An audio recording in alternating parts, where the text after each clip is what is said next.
Welcome to Luca is a Billionaire, where the only thing I invest in is your answers. You start by making sure both apps are current, because new features require current builds.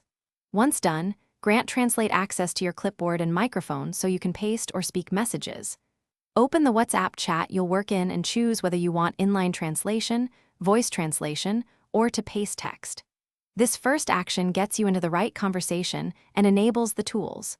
Next, you'll wire Google Translate into your WhatsApp workflow step by step. Now integrate Translate into the message flow.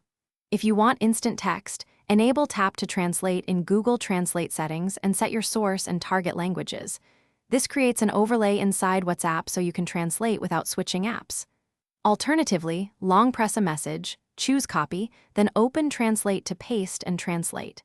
For voice notes, open Translate, tap the mic, speak or paste the transcript, and then send the translated text back into WhatsApp. To finish, paste or share the translated output back into WhatsApp and quickly check tone and context.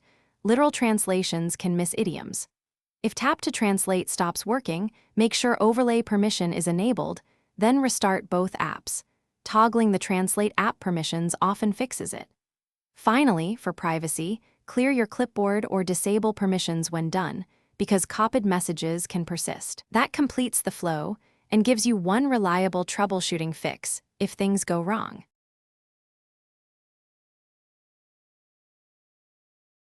Thanks for watching and please subscribe. It's the best investment you'll ever make.